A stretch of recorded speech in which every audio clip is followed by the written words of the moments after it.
Hello everyone. In this video we look at the aspect of power. Now power delivered by a body is defined as the rate at which the body can do the work. Now like the way we talk about any of these parameters which are measured as a rate, we can talk about both the average power value as well as the instantaneous power value. Now the average value will be if you look at a considerable interval of time, and the instantaneous value will be for a very small time interval which we consider as the differentially small time interval dt. So the average power value, if the work done is w in a time interval t, then the power delivered average value will be w by t. The instantaneous value we will consider a very small time interval dt, which we call as differential time interval, and in that of course the work done also will be small. Let us say the work done is differentially small work dw, then dw by dt will give us the instantaneous power. Now since the work done by any particular force is given as the dot product between force and the displacement, if F bar is the force acting on the particular object, then let the small displacement in the time interval is ds, then we can replace the dw as F dot ds. On rearranging, since ds by dt is the rate of change of displacement, which is velocity, we can have the instantaneous power to be equal to F dot v. So which means the instantaneous power delivered by a body will be equal to the scalar product between the force and the velocity vectors. Now when we talk about power as a physical quantity, we can look at what will be the dimensional formula. Since we expressed power as the scalar product between force and velocity, from that particular equation we can get what is the dimensional formula for power. So the force dimensional formula will be ml t power minus 2, and the velocity dimensional formula is lt power minus 1. Thereby the power dimensional formula will be m l square t to the power of minus 3. Now coming to the units, the SI unit of power is joule per second, which is also called as watt, in honor of the scientist who has worked extensively about these heat engines. And the CGS unit of power is erg per second. CGS unit of energy is erg and time is second, so the CGS unit of power will be erg per second. Coming to some of the practical units, we express kilowatt hour, megawatt hour and horsepower. In the olden days this used to be one of the common units of power for the measurement. Even today when we talk about some engines or some vehicle power, will be typically representing this in terms of the horsepower. So 1 watt will be 1 joule per second, and in terms of the conversion into the CGS unit, because 1 joule will be 10 to the power of 7 erg, so 1 watt will be equal to 10 to the power of 7 erg per second. And 1 horsepower is a common unit of power. 1 horsepower will be nearly 746 watt. 1 megawatt will be 10 power 6. We can also look at this as a million, so 10 power 6 watt, and kilowatt will be 10 to the power of 3 watt. The prefix kilo will be indicating 10 to the power of 3. We have a common unit of electrical work, which is what we call as 1 electrical unit or 1 kilowatt hour. 1 kilowatt hour is basically the electrical work that is spent when we are operating any electrical device which is drawing a power of 1 kilowatt and is on for 1 hour. So the power will be equal to work by time, so work will be equal to power into time. So thereby what we'll have is power is 1 kilowatt, which means 10 power 3 joule per second, and time is 1 hour. So 1 hour, when we convert this into seconds, 1 hour will be 60 minutes and each minute will be 60 seconds. Thereby 1 hour will be equal to 3600 seconds. So the value of this 1 kilowatt hour, which is a common unit for the electrical work will be 3.6 into 10 power 6 joules. Now when we have the work and time graph, since we are representing the instantaneous power as the rate of change of work, if we have work versus time graph, the slope of the tangent that we take for the curve will be representing the rate of change of work with respect to time. So here, if we draw a tangent and we see what is the angle made by the tangent with the horizontal, let us say the angle is theta, then the tan theta value over here will be giving what is the instantaneous power value. So we can find out the instantaneous power if we have the work and time graph. Let us look at this illustration which will try to explain the use of this instantaneous power. So we have an automobile of mass m which is accelerated starting from rest, which means the initial velocity will be 0, while the engine is supplying a constant power P. So the power that is delivered by the engine is a constant value, and we will have to find how the velocity will be changing with respect to time. So what we look at is, if we talk about the power will be equal to force dot product with velocity. Since here we have only one force which is trying to accelerate, the angle between both force and the velocity, since the object is starting from rest, will be 0. So we can write it as f into v into cos 0. So it will be f into v. Now force is equal to mass times the acceleration. Acceleration is dv by dt. So what we have over here is the power delivered will be equal to mass of the body times the acceleration into the velocity. Now if we want to look at how this velocity term is changing with respect to time, what we would do is we will rearrange the terms.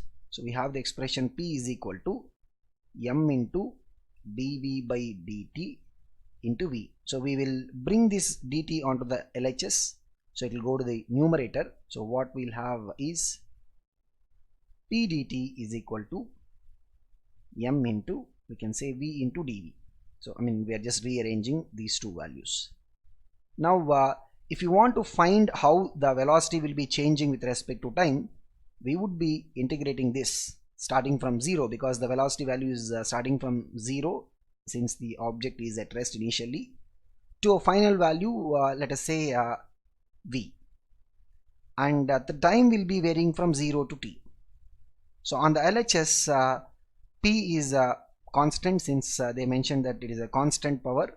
So we can take p out of the integration, and integral 0 to t dt will remain. On the RHS, mass of the body is a constant, it will come out of integration, integral 0 to v dv. So when we complete the integration, integral dt will be simply t. So t limits are 0 to t, and on the RHS side, integral v dv is like integral x dx. Integral x dx will be equal to x square by 2. Of course we have to substitute the limits, so it will be v square by 2 between the limits 0 to v.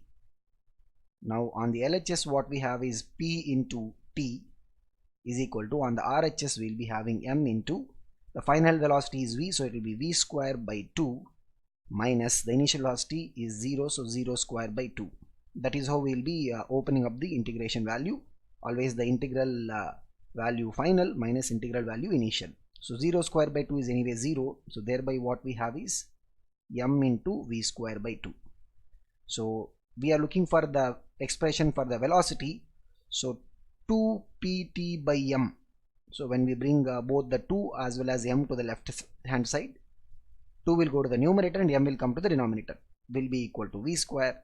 Thereby what we have for v is root of 2 pt by m. So this is how the velocity will be changing with respect to time when we have an object which is starting from rest and is accelerated by an engine which is delivering constant power. Now we can look at another illustration where we have an engine of mass 20 tons. So the 20 tons, by the way, 1 ton will be 10 power 3 kg, which is pulling a train of 20 wagons, each having mass 20 tons, which means, if we look at the total mass, so we have an engine, and after that engine there are basically 20 wagons. So each wagon again is 20 tons. So totally it is like we have 20 tons of engine plus 20 into 20 tons of the wagons. So totally it will be 420 tons. That is the total mass of the engine plus the wagons. So coming back to the question, so we have an engine of mass 20 tons, which is pulling a train of 20 wagons, each mass 20 tons, with a constant velocity of 72 kilometers per hour on a level track, which means it is pulling it on a horizontal level track. If the coefficient of kinetic friction is given as 0.01, we need to find the power delivered by the engine. So we can try and convert everything into the SI system, where if you want to convert the speed 72 kilometers per hour into the SI unit meters per second, we can multiply this with 5 by 18. Now coming to the approach of solving the problem, if you look at the way the engine is pulling the 20 wagons along with itself, the engine will be applying a forward force, which should be able to balance the friction, which will be acting in the exactly opposite direction, because if the vehicle is moving in the forward direction with a velocity which is equal to 72 kilometers per hour, we can find the value in SI system, which is into 5 by 18, 18 ones are 18 fours, so it will be 20 meters per second. Now if the engine along with the wagons of the train are pulled forward, then the engine must be able to apply a force which is able to simply balance the backward kinetic friction force. Now why we are saying it should be able to simply balance is because if the force is higher than the kinetic friction, then what would happen is the entire system would be getting accelerated. It will not be able to move with a constant velocity. So the force exerted by the engine equals to the frictional force. So frictional force will be equal to, since we are on a level track, the normal reaction will be equal to mg. So frictional force value will be equal to mu times mg. Here we are using mu k to represent the coefficient of kinetic friction. Now here when we say m will represent the total mass of the train including the engine. So the power delivered by the engine, so we'll go to the power formula. Power will be equal to F dot V, since the force and velocity of both are in the same direction. So power will be equal to force, which is mu k into mg into V. So which means the value of mu k is 0.01 multiplied by mass. So here we are looking at the total mass to be 420 tons, which means it will be 420 into 10 power 3 kg. So we are not keeping the units because we are trying to convert everything into SI unit, and we know that power value will be coming in watt. Into G we will take it as 10 meters per second square, into V the velocity value, which is 20 meters per second. So finally what we would be having is 0.01. so we can probably look at the possibility of cancellation. So 10 into 20 will be 200, 200 into 0.01 will be simply 2. So 2 into 420 will be 840. So what we have is 840 into 10 power 3 watt. So this is the power delivered. So if you want, we can write it as 840 kilowatt. So this is the power delivered by the engine. Now one of the common examples that we will be referring to in case of the power calculations is the electrical motor that is used for pumping water. Now if we consider a motor which is used to pump water at a horizontal level, so basically when we want to pump water from one place to other place at a horizontal level, we will be using electrical motor.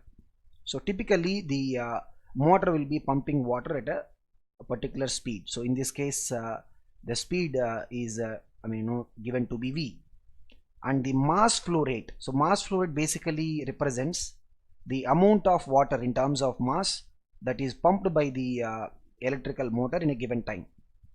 So here they are saying the mass flow rate is represented by the symbol mu. So we need to estimate what is the power of the electrical motor. Now, typically when you look at the way these electrical motors operate, they will take water from an entity where the water is at rest, and start to move this with a velocity v, so that it will be able to travel on the horizontal level and reach the other point. So if you look at, say for example, a mass m of the water. Now m is not given over here. We'll see how we can convert m into the known variables. Let us take mass m of the water, and from rest, which is the state where the initial water is present, it is being moved to a state where it's having a velocity v. So if you look at the motion of this water of mass m, it is having an initial kinetic energy 0, and its final kinetic energy is becoming half m v square. Just like for any object, the kinetic energy will be equal to half into mass of the object times v square.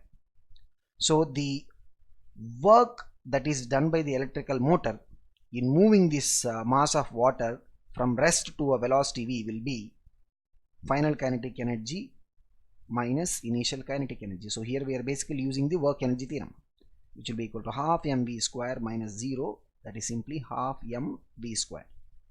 Now this is the work done by the electrical motor. So to find out the power value, power will be work done by the time taken, which will be equal to half mv square divided by the time taken.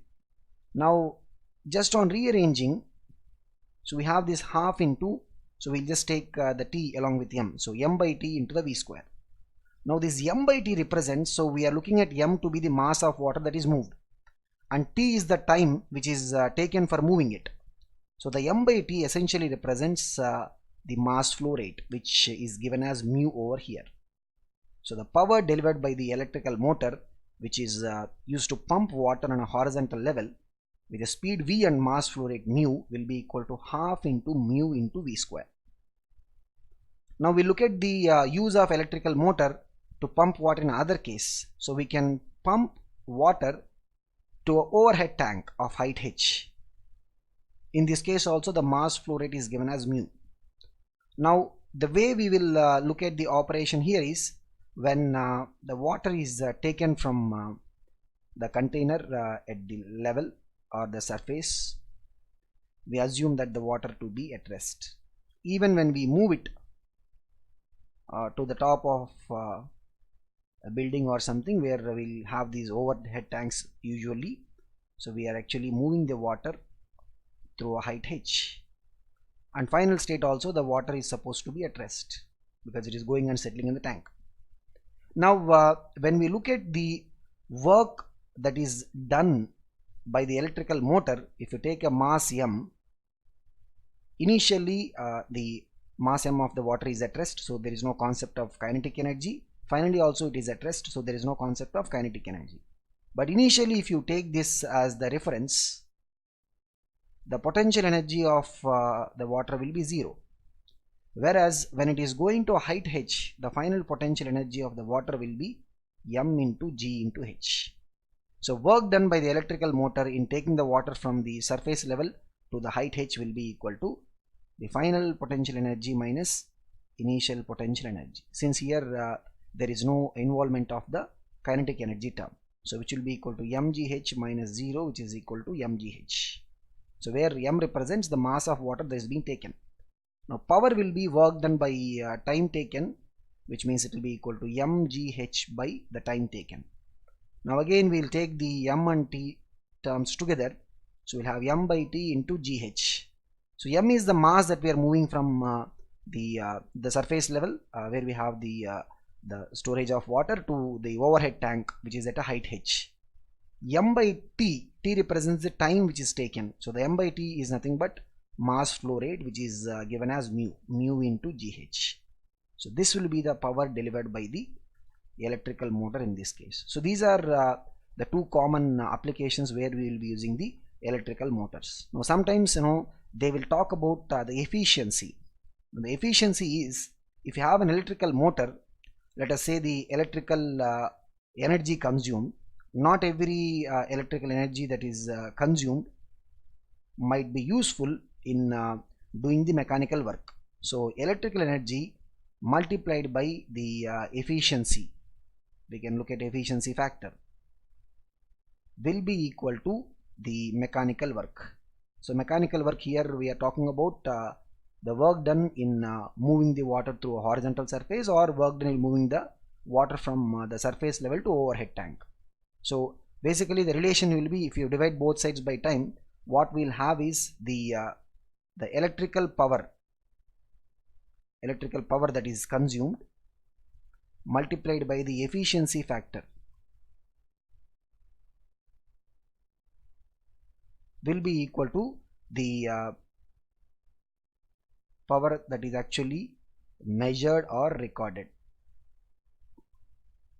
So in terms of the mechanical work by the time taken. So this is about the efficiency of these electrical motors.